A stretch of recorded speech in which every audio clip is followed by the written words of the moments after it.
نحمده ونستعينه ونستهديه ونعوذ بالله من شرور أنفسنا ومن سيئات أعمالنا. من يهده الله فلا مضل له ومن يضلل فلا هادي له.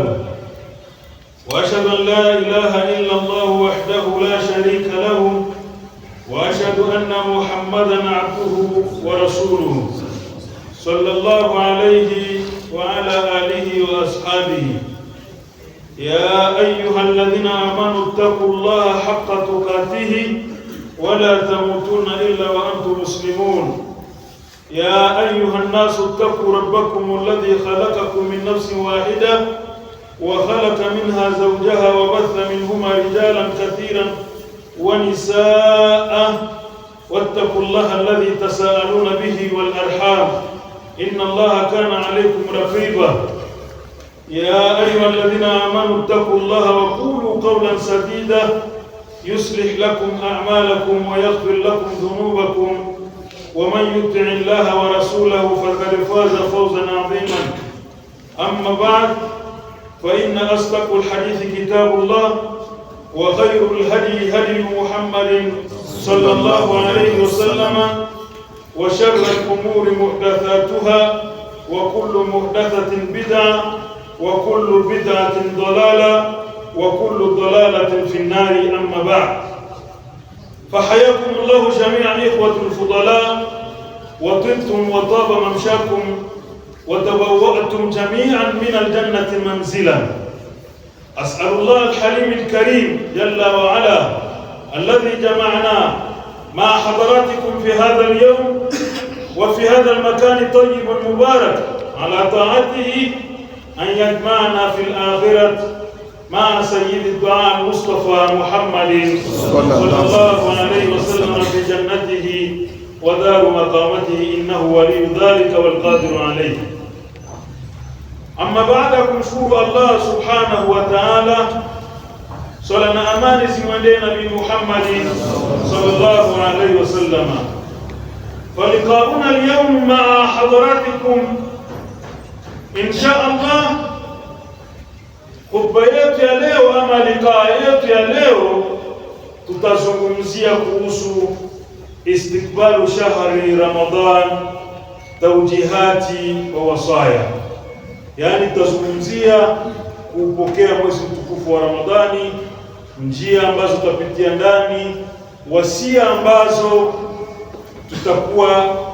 ambazo tutajilinda nazo.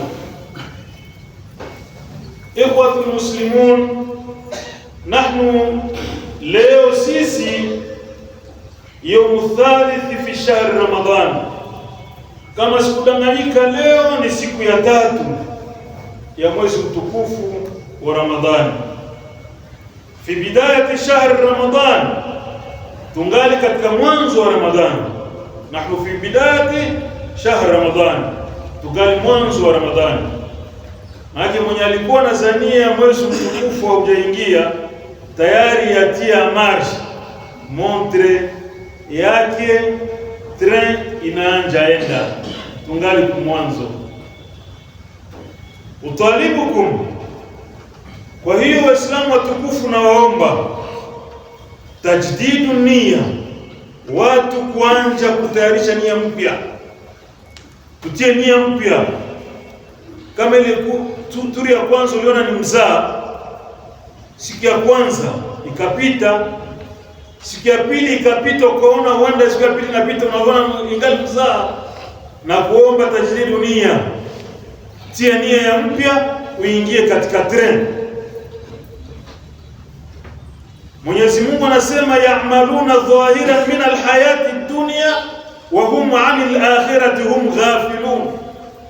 Uenda unaweza huko unafanya kitendo huko unachunga, sema no ungali mumuzaa, kumbe treni unaenda mwisho unakuja kutaniwa na mauti, unakufa siku ya mwisho, unakuwa mwenye kuasirika. Kumbe saa hii angatia nia. Fattakullah ibadullah, mche Mwenyezi Mungu, muogope Allah subhanahu wa ta'ala. Tunaingia katika mwezi mtukufu wa Ramadhani. Washkuruhu ala nihmihi, mshukuru Allah katika neema ambazo Allah ametupa. Neema ni nyingi sana. Allah katuwezesha neema ya mwili, ametupa mwili.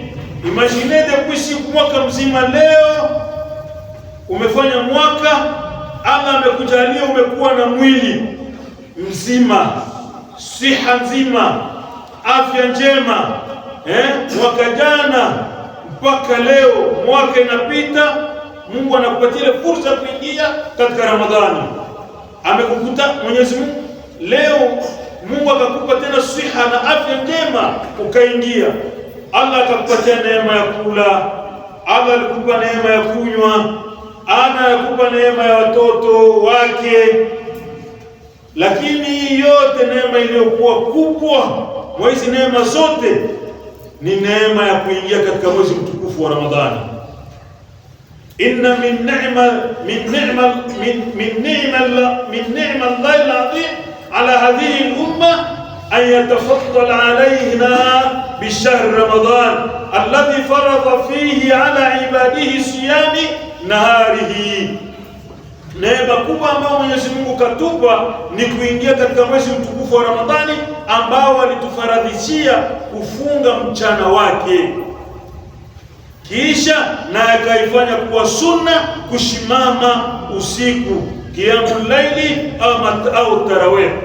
Fi sanati thaniya hijra, mwaka wa pili, Mtume sallallahu alaihi wasallam akishatoka Madina, Makka kwenda Makka, Mtume anatoka Makka anaenda Madina, mwaka wa pili hijri, katika mwezi wa Shaaban, furidha alaina shahr Ramadan. Mwenyezi Mungu akatufaradhishia Ramadhani, ilikuwa ni mwezi wa Shaaban, kuingia mwezi wa Ramadhani. Fasama Rasulullah sallallahu alayhi wasallam 9 Ramadhanat, Kisha Mtume sallallahu alaihi wasallam baada ya pale akafunga Ramadhani kenda. Basi Ramadhani kenda tu. Lakini jiangalie nafsi yako, wewe uko na miaka ngapi na ulishafunga Ramadhani ngapi? Je, hizi Ramadhani za ulishafunga za kuzidia Mtume ulishafaidika ndani nini? Mwenyezi Mungu anatuambia ndani ya suratul Baqara, anasema ya ayyuhalladhina amanu kutiba alaykumus siyam kama kutiba ala alladhina min qablikum la'allakum tattaqun ayyaman ma'dudat faman kana minkum maridan aw ala safari fa'iddatun min ayamin ukhra wa 'ala alladhina yutiqunahu fidyatun ta'amu miskin faman tatawwa khayran fahuwa khayrun lahu wa an tasumu khayrun lakum in kuntum ta'lamun. شهر رمضان الذي أنزل فيه القرآن هدى للناس وبينات من الهدى والفرقان فمن شهد منكم الشهر فليصمه ومن كان مريضا أو على سفر فعدة من أيام أخرى يريد الله بكم اليسر ولا يريد بكم العسر ولتكملوا العدة ولتكبروا الله على ما هداكم ولعلكم تشكرون. Mwenyezi Mungu anasema katika suratul Baqara, sitaweza kuifasiri yote, lakini hii ndo aya za kuonesha mwezi mtukufu wa Ramadhani. Allah anasema, enyi mlioamini, mmefaradhishiwa kufunga mwezi mtukufu wa Ramadhani kama jinsi waliofaradhishiwa waliokuwa kabla yenu. Kabla yetu kulikuwa manabii wa mbele, nao walifaradhishiwa kufunga, lakini saumu yao haikuwa kama saumu yetu. Yani saumu ya Nabii Muhammad sallallahu alaihi wasallam inavuta saumu ambazo ziliotangulia kabla. Kisha Mwenyezi Mungu akasema ni siku ndogo tu, ayaman ma'dudat, ni siku ndogo. Faman kana minkum maridan, mwenye atakuwa iko mgonjwa, Allah akamuima siha, basi yeye kazi yake ni nini? Waman kana minkum maridan aw ala safari, yule mwenye atakuwa mgonjwa au atakuwa katika safari, fa'inda min ayamin ukhra, huyu iko na droit ya kufuturu mchana. Lakini ikiwa atakuwa mzima, wakati atapona, basi alipe zile masiku zenye alifunga. Wa 'ala alladhina yutiqunahu fidyatun ta'amu miskin. Hapo Mwenyezi Mungu anatuonesha saumu kabla ya mwanzo ya Uislamu ilikuwa ni khiari, ilikuwa ni kila mtu anafanya kile anapenda. Ukipenda unafunga, ukipenda unafunga, ukipenda unaacha. Lakini mwenye hatafunga anakulisha watu. Hii ndio ilikuwa mwanzo wa Uislamu. Basi baada ya pale, lakini Mungu akatuambia na ukafunga, lakini mwenye alikuwa anafunga ilikuwa ni bora zaidi. Kisha aya ya mwisho Mungu akatuambia, anasema shahru Ramadhan. Hapa ndio sasa mkazo ikakuya ikaonesha ya kuwa hakuna tena droit ya mtu kufuturu tena mchana au kukula mchana. Upende usipopenda utafunga. Mwenyezi Mungu asema shahru Ramadhan, mwezi mtukufu wa Ramadhani, allazi unzila fihi alquran, huyu mwezi ambao kulishuka ndani yake Qur'an, hudan linnas, hii mwezi ambayo ni mwongozo kwa watu, wa bayinati min alhuda wal furqan, hii mwezi ilikuwa kuachanisha mazuri na mabaya. Mungu akatwambia faman shahida minkum shahra falyasumhu, ule mwenye atakutaniwa sasa kwa ile mwezi wa Ramadhani na kukuta uko na hai, uko na siha, uko na afya, unafunga. Faman kana minkum shahra faman shahida minkum shahra falyasumhu waman kana maridan ala safari fa'iddat min ayamin ukhra, na ule mwenye atakuwa mgonjwa au atakuwa katika safari, basi atalipa siku zingine. Kisha Mwenyezi Mungu anasema kwa kumalizia aya ni ndefu, tutaweza kutosha ndani hukumu zote za sheria, haitawezekana. Mungu akamaliza akasema Mungu anasema walitukmilu al-idda, na mkamilishe siku. Siku ni ngapi? Mtume sallallahu alaihi wasallam alishaiweka wazi ni siku 13. Walitukmilu al-idda, muktimize siku. Walitukabbiru Allah ala ma hadakum, kisha mkishamaliza timiza siku, umwisho mutoe takbira kwa kufurahia mwezi mtukufu wa Ramadhani. Sawa Waislamu?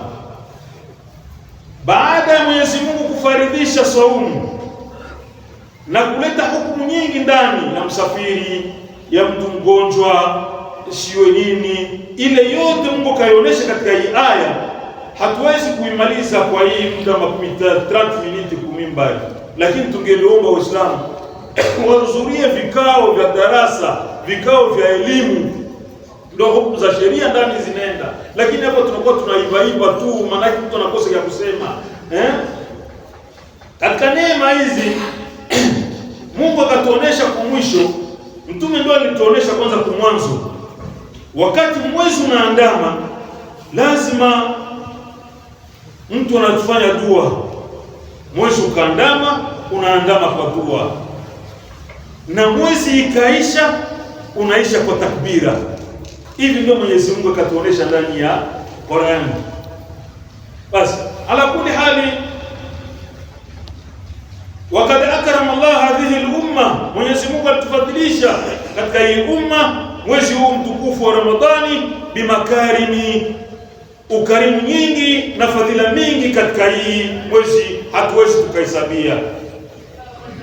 Ya kwanza, qala Allah azza wa jalla katika hadithi al-Qudusi, Mwenyezi Mungu anasema kullu amali ibnu adam lahu illa siyam.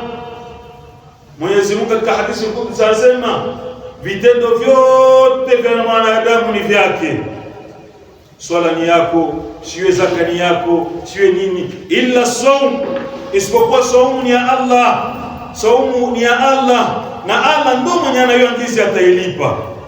Kisha hadithi inaendelea inasema fa idha kana yawmi sawmi ahdukum, ikiwa mmoja kati wenu atakuwa amefunga, fala yarfus, asiseme maneno mabaya, asiseme maneno ya upuuzi. Tuko katika mwezi wa kuchuma thawabu. Asiseme maneno yenye kukosea adabu, wala yaskhab, wala asiseme maneno ya upuuzi. Fa in shaa ahdukum, ikiwa mmoja kati yenu ataenda kumwambia maneno mabaya, basi aseme faliyakul inni saimun, inni saimun.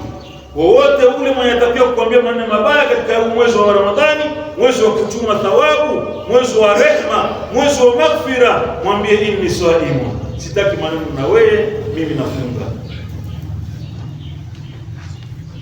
Mtume sallallahu anaendelea katika hadithi anasema walladhi nafsi Muhammadin yadihi, Mtume analapa anasema ngizi, na hapa kwa ajili ya ule mwenye anabeba roho yangu katika mikono yake, la khulufu fami saimi, anasema harufu ya mtu mwenye alifunga saumu, alianza asubuhi mpaka magharibi anafunga, harufu yake inatoka ndani ya kinywa kama rehe ya miski.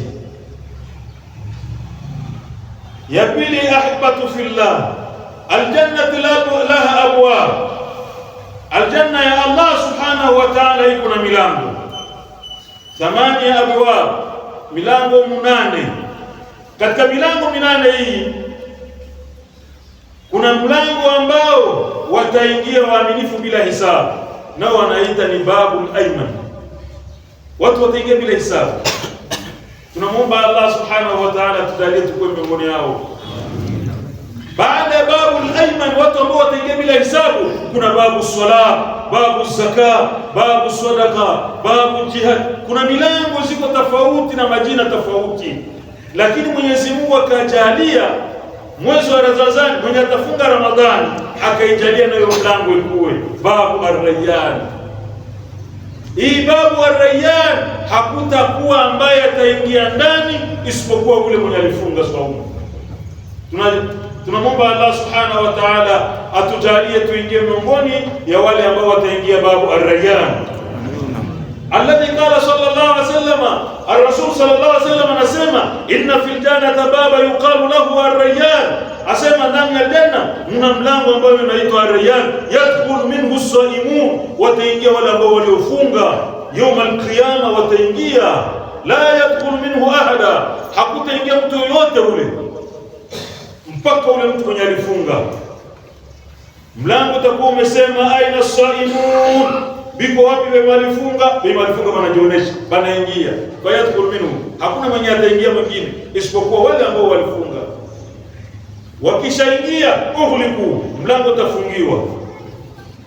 Sasa sisi tunamuomba Allah atujalie tuingie katika milango yote ya janna, babu sadaka, babu sala, babu rayyan. Nukta ya tatu katika faida ya tatu ya Ramadhani, kauli yake subhanahu wa ta'ala, kauli yake Rasulullah sallallahu alaihi wasallam, idha jaa Ramadan, wakati Ramadhani itafika, idha jaa Ramadan, Ramadhani kishaingia, futihat abwab aljanna, milango ya peponi inafunguka. Namna gani milango ya peponi inafunguka? Ni wewe Muislamu ni ulifunga kutoa sadaka yako, wewe Muislamu kutoa saumu yako, kufunga, wewe ulitoa, wewe ulifanya swala, wewe ulisimama kiamu laili, hii ndo milango ya pepo inafunguka kwako. Wasufidat shayatin, kisha mashaitani wanafungiwa. Lakini maalasaf sisi kwetu alhamdulillah leo tunawaja Ramadhani kwa kimya na usalama, lakini siku za zamani ilikuwa ikifika mwezi wa Ramadhani ndio fujo inaanza. Unaweza zania mimi contraire, Ramadhani kaingia ndio milango ya pepo inafunguliwa, shetani zinafunguliwa. Lakini tunajua ya kuwa Mtume SAW hakusema uongo, ya kuwa akasema Ramadhani kaingia, milango ya janna inafunguliwa na mashetani wanafungiwa. Fama a'zama hadha ash-shahr ma ajalla sha'nuhu, mwenye kuwa na hekima, mtu mzima mwenye bahati ni ule Mwenyezi Mungu alimpa umri wake mrefu, kisha akafanya matendo mazuri, akakutanana na mwezi mtukufu huu wa Ramadhani. Nitawapa hadithi kisa moja. Anna rajulani, watu wawili, masahaba wawili walifika mbele ya Mtume sallallahu alaihi wasallam wakasilimu. Baada ya kusilimu wakaenda jihadi fi sabilillah, wakaenda wakapigana. Mmoja katika wale masahaba wenye waliingia Uislamu, mmoja akakufa shahidi. Lakini kuna hadithi ya Talha anasema hivi, aliona ndani ya ndoto ule mwenye alikufa shahidi hakuingia peponi. Mwenyezi Mungu alimwakhirisha, akamwacha kwanza. Lakini ule mwenye aliendelea, si walikuwa wawili, masahaba wawili walisilimu, mmoja akakufa, mmoja Mwenyezi Mungu akampatia umri mwaka mzima. Ile mwaka akaendelea, akafanya matendo mazuri mpaka adraka Ramadhani, mpaka Ramadhani ilifika. Wakati Ramadhani ilifika, akafunga Ramadhani, akaswali al-farakat, akaswali qiyamul layli, kisha akakufa. Kisha Talha anatuambia gizi, Mwenyezi Mungu aliingiza huyu wa Ramadhani huyu mbele ya ule wa shahidi. Subhanallah, shahid fi sabilillah, lakini anaakhirishiwa kuingia janna.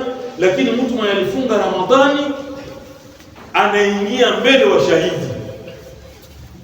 Yeye kwani msideglishe saumu ya Ramadhani, itaacha ikiwa kama utaifunga imanan wa ihtisaban, ghufira laka ma taqaddama min dhanbika, Mwenyezi Mungu atakusamehe dhambi zako na atakuingiza aljanna mbele mema hata ya shahidi mwenye alipigana kwa ajili ya Allah subhanahu wa ta'ala.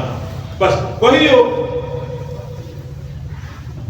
tunamalizia hutuba ya kwanza kwa wasia ambazo Mtume sallallahu alaihi wasallam alikuwa anatushauria. Ya kwanza, Mwezi ukaandama, lazima ufurahi, uko na furaha na uombe dua ili Mwenyezi Mungu akufikishe na usalama na kuwafikishe kufanya matendo mazuri ndani ya mwezi mtukufu wa Ramadhani. Kwanza kuwa na furaha na kuomba Allah akuwafikishe kufanya matendo mazuri ili akuingize aljanna. Yakulu Sheikh Abdurrahman Saadi, Sheikh Abdurrahman Saadi anasema, idha da'auta, ikiwa utakuwa naomba ndani ya mwezi mtukufu wa Ramadhani, omba Mwenyezi Mungu akupe umri mrefu lakini ya kufanya matendo mazuri. Usiombe Allah akupe umri mrefu alafu mwele umri mrefu ufanye matendo mabaya.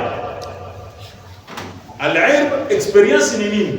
Sio kukuwa na mtu kukuwa anajitapia umri mrefu, mimi nimeishi umri mrefu. Experience nzuri ni mtu kujitapia amefanya umri mrefu na akafanya matendo mazuri. Afadhali bora mara 10 ufanye umri mdogo yenye unajua hautafanya ndani matendo mazuri. Ala kulli hali, fa an Abi Hurairah radhiyallahu anhu qala kana rajulani min Bali.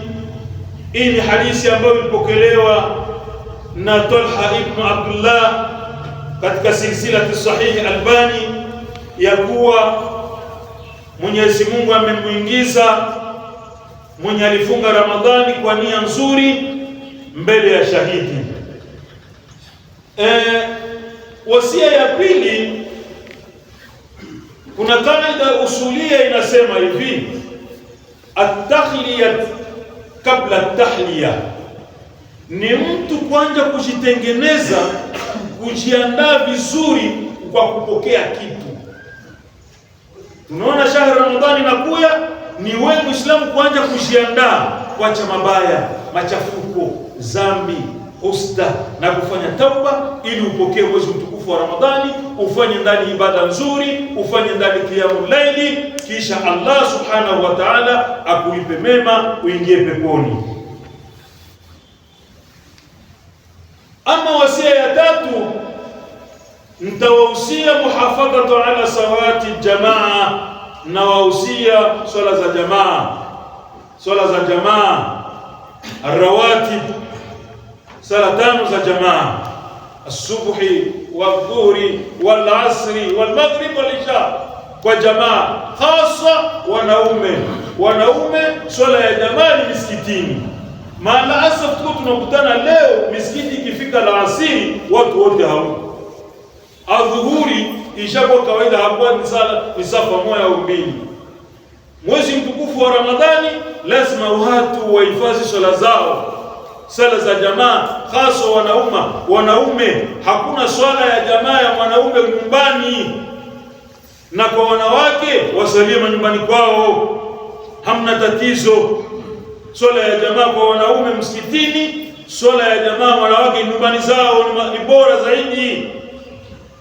Baada ya pale, tarawehi siwapite. Kuna watu ambao wanadanganya watu, wanasema eti tarawih ni bid'a, tarawih siwe ni nini, lakini tarawih ni sunna ambayo Mtume sallallahu alaihi wasallam aliacha. Yeye mwenyewe aliisali siku ya kwanza, siku ya pili, siku ya tatu watu wakakusanyika nyuma yake, siku ya pili wakakusanyika nyuma yake, siku ya tatu wakakusanyika nyuma yake, lakini akaiacha. Akaona kama nikaendelea nayo watu watafanya nini, itaonekana inakuwa ni faradhi kwao na itawashinda. Ndio Mtume sallallahu akaacha, akaanja salia nyumbani. Lakini mnaangalia kama asili ya hii tarawih iko, Mtume ameanzisha mwenyewe, kasali, watu wakasali nyuma yake, siku ya kwanza, siku ya pili, ya tatu. Sasa kuna watu ambao wanaona danganya watu na wanakuwa wanatafanya tashwishi kwa watu, wanasema salat tarawih haijuzu na inatembea katika mitandao.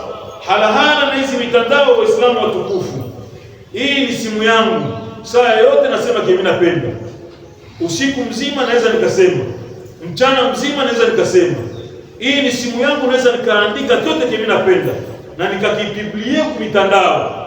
Sasa mitandao ni kama yalala, mitandao ni kama yalala, kuna mazuri na kuna mabaya, na mabaya ndo mengi. Yalala mnayonaga, mabaya ndo mengi. Kupata mazuri ni nini? Ni kutafutisha polepole, kutafutisha mpaka utapata ndani mazuri, na ndo mitandao hii. Sasa hala na mitandao isije kawapoteza. Basi ala kulli hali, tarawih ni sunna akadahu sallallahu alayhi wasallama, na masahaba wakafanya mpaka leo. Alhamdulillah tunafanya tarawih. Basi wasia ya mwisho kwa kumalizia hotuba yetu ya leo ya kwanza, wasia mwisho na wahusia Waislamu watukufu kukithirisha sana kwa kusoma Qur'ani. Hii ni mwezi ambayo Mtume sallallahu alayhi wasallama, Mtume sallama Jibril alikuwa anamshukia kila mwezi mtukufu wa Ramadhani. Shahru Ramadhan alladhi unzila fihi alquran, kwanza ni mwezi ambao mtukufu ambao Qur'ani iko ndani yake. Kisha ya pili, kana yanzilu Jibril ala nabii sallallahu alayhi wasallam fayudarisuhu, Jibril alikuwa anashuka kila mwezi mtukufu wa Ramadhani na anamfundisha Mtume sallallahu alayhi wasallam Qur'ani. Kumbe ni fursa kwetu kumwaka mzima yenye tulifanya, yenye tulikuwa tunafanya maangaishi ya kutafuta dunia na nini kila kitu ile yote, leo ilikuwa ni fursa ya mwezi moja kwa kusoma Qur'ani. Kama haujui soma Qur'ani, ambia watu wakufundishe. Waislamu, Qur'ani hata kuuzee unaisoma, na mwenye aliyesoma ambie mtoto mdogo akwe amfundishe, tusisikie aibu. Wa Abubakar Siddiq radhiyallahu anhu walisoma Qur'ani na watu wazima. Maswahaba wote walisoma Qur'ani na watu wazima. Sasa wewe kama hujajua Qur'ani, tafuta mtu mdogo akona kukucha hata kunyumba wewe kidogo. Basi hii mwezi ni mwezi wa Qur'ani. Kama haujui kusoma, basi nenda ukasikiliza, hata watu wanasoma na wewe ukasikiliza. Ile kusikiliza na wewe unapata hata thawabu ile kusikiliza. Tunapana hongera kwa wale ambao watafanya misabaka ya Qur'ani mwezi mtukufu wa Ramadhani. Allah wazishie kila la kheri. Kwanza haswa tunaona maafisha ziko zina fasi yote na mitandao ya jamii na WhatsApp, organisation sio ya P3 Forever, wanaungana pamoja na wamama wa hajati kwa kufanya msabaka ya Qur'ani. Vizuri sana. Twende tukasikilize Qur'ani sisi wote, japokuwa kama wewe soma, isikilize na wote kana thawabu watakusikiliza. Kwa hiyo tunawapa pongera ambao watafanya kazi hii, isikomee kwake tu, na wengine watayarishe. Communauté islamique na nyinyi mtayarishe, Centre islamique na nyinyi mtayarishe, mfanye juhudi, kila watu wapigani wa fidhalika falyatanafasi mutanafisun. Sisi wote tupigane kutafuta kheri. Aqulu qawli hadha astaghfirullah li wa lakum wattaibu min dhanbi kama la dhanba lahu. Qulullah wa antum mu'minuna bil kitab. Alhamdulillah wassalatu wassalamu ala rasulillah wa ala alihi wa ashabihi wa man tabi'a bi hudahu ila yawm al-qiyamah. Amma ba'd. Ahibbatu fillah, shahr Ramadan huwa shahru al-amn was-salam wa shahru al-maghfirah wat-ta'ah. Mwezi huu mtukufu wa Ramadhani ni mwezi wa amani, ni mwezi wa usalama. Kama ngizi Mtume sallallahu alayhi wasallam alituambia, yoyote yule ambaye atakuja kuletea uvurugu, akitafuta kupiganisha, mwambie inni saim, mimi nafunga. Ni mwezi wa amani, ni mwezi wa maghfira, kuomba tauba, ni mwezi wa tauba, ni mwezi wa taa, ni mwezi wa kutii, ni mwezi wa kutii. Wa min a'zami ma yu'maru bihi al-awtani, na kitu ambacho kilikuwa kigumu sana katika mambo makubwa ya msingi ya nchi kuitia fasi moja, nchi kakuwa na amani, nchi kakuwa na amani, kwanza ni taa, ni kutii. Ikiwa kama nchi tatii, waongozi wanatii waamini, waamini wanatii waongozi, watu wanakuwa na amani.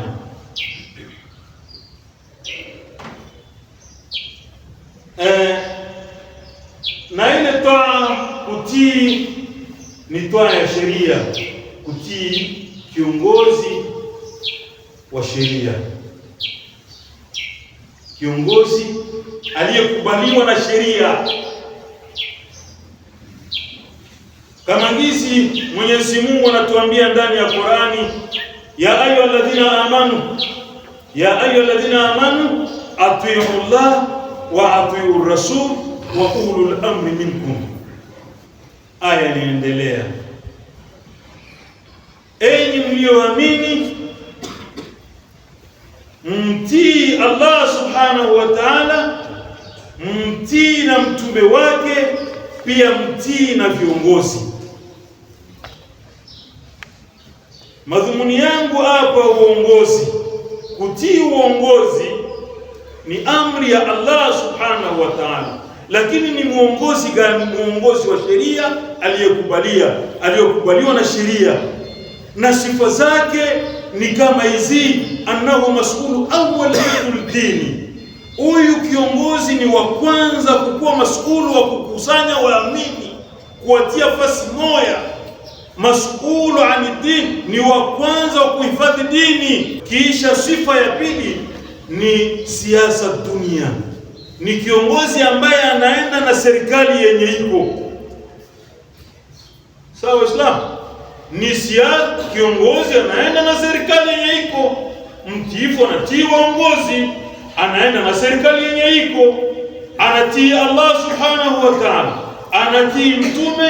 Kisha huyu kiongozi lazima akuwe mwadilifu. Kiongozi mwenye haiko mwadilifu hafai. Lazima huyu kiongozi akuwe nasihan, ni mtu mwenye kukubali ushauri. Watu wakakuja kumwendea wakaleta ushauri, anakubali. Huyu kiongozi lazima akuwe muhibban, lazima akuwe anapendewa na watu. Kama ngizi Mtume sallallahu alayhi wasallam anatuambia katika hadithi ya Auf bin Malik, anasema qala Rasulullah sallallahu alayhi wasallam, khiyarukum a'immatukum alladhina tuhibbunakum wa tuhibbunahum, yusalluna alayhim wa yusalluna alaykum. Huyu ndio sifa ya kiongozi. Huyu kiongozi ni kiongozi ambaye watu wanamchagua, wenyewe wanampenda. Ndio hizi hadithi nasema, sio mimi nikikusudia kiongozi hapa, nakusudia tangu manyumbani mwetu. Baba ni kiongozi wa nyumba yake, imamu ni kiongozi wa msikiti, juu yetu kuna waongozi wanasimamia Waislamu, juu yetu kule kwa serikali kuna waongozi wanasimamia region kule kuna kiongozi na mpaka kule yule mpaka kwa rais. Kama ngizi Mwenyezi Mungu anasema ndani ya Qur'an, anasema Mwenyezi Mungu, fabima rahmatin minallahi linta lahum. Mwenyezi Mungu anamwambia Mtume sallallahu alaihi wasallam, kutokana na rehema yenye sisi tumekupa, ulikuwa laini kwa watu. Unaangalia, kiongozi lazima kuwe laini, kiongozi akuwe laini. Fabima rahmatin minallahi linta lahum law kunta faddan ghalidhun qalbi lanfaddu min hawlika. Mwenyezi Mungu anamwambia Mtume sallallahu alaihi wasallam, ungelikuwa na roho mbaya, ungelikuwa na husda na vichuki na nini na roho za kuvimba na kufukuza, watu wote wangelikukimbia. Lakini hii ni aya ilahia, inakuja kumuonesha waongozi wote namna wanapasha kuwa. Hawatakuwa na roho mbaya, lazima wakuwe laini kwa watu, wakubali shura. Katika mwisho wa aya inaendelea anasema hivi, wastaghfir lahum, mko mnawasamehe, muombe huruma, washawiruhum fil amri, mshauriani katika maneno. Sheikh, angalia hizi zote ni konsei ambao Allah subhanahu wa ta'ala iko napatia waongozi. Washawiruhum fil amri, hata mwanamke na mwanaume ndani ya nyumba wanashauriana, imam na wanaume wake wanashauriana. Hivyo Allah wa malaikatahu yusalluna ala nabi ya ayyuhalladhina amanu sallu wa sallimu tasliman. Qala sallallahu alayhi wasallam fi hadith Abi Hurairah radhiyallahu anhu qala ما جلس قوم مجلسا لم يذكر الله فيه ولم يصلي على النبي إلا كان عليهم تيرة.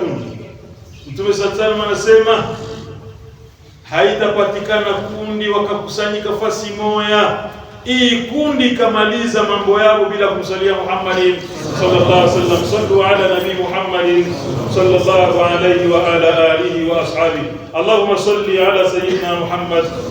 اللهم صل على سيدنا وحبيبنا نبينا محمد صلى الله عليه وسلم، وارض اللهم عن أصحاب النبي محمد صلى الله عليه وسلم الذي قال له الله سبحانه وتعالى نتمنى أن القرآن كوسم الصحابة أنا سمعي إن الناس قد جمعوا لكم فاخشوهم فزادهم إيمانا وقالوا حسبنا الله ونعم الوكيل.